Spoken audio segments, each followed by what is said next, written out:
Je vois le Gabon sombrer dans le chaos. N'arrêtons pas de prier pour ce pays. Hé Gabon, tu sombres dans le chaos. Tes dirigeants ont excité la colère du Tout-Puissant, qui tient la destinée des nations entre ses mains.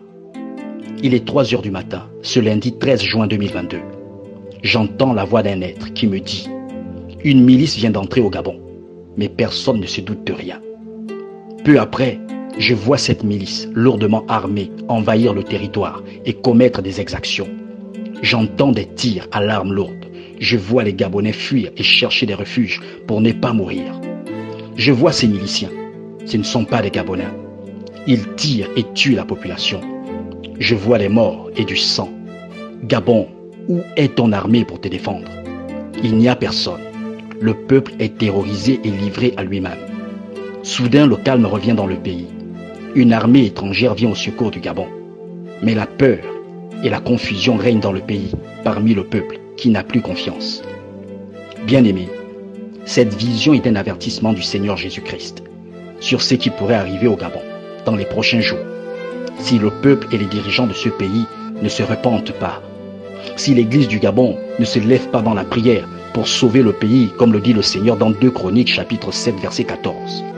Oui, bien-aimés, le mal a atteint son paroxysme au Gabon. La méchanceté, le mensonge et l'injustice règnent dans le pays. Des sacrifices humains sont pratiqués sans crainte par les dirigeants, par les occultistes et même par certains leaders religieux.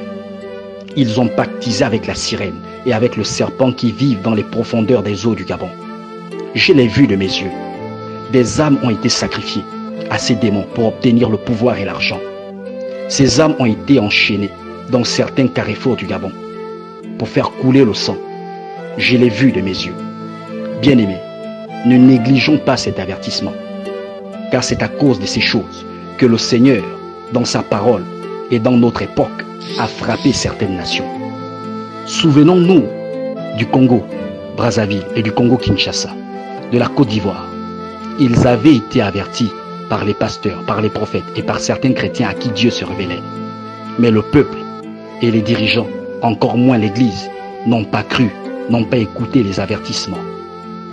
Et le malheur a frappé le pays malheureusement.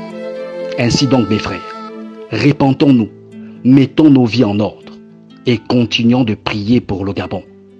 Peut-être que le Seigneur changera d'avis sur la nation. Peut-être que le malheur qu'il a annoncé contre nous n'arrivera pas. Merci de partager ce message, de continuer à prier pour le Gabon et que Dieu vous bénisse.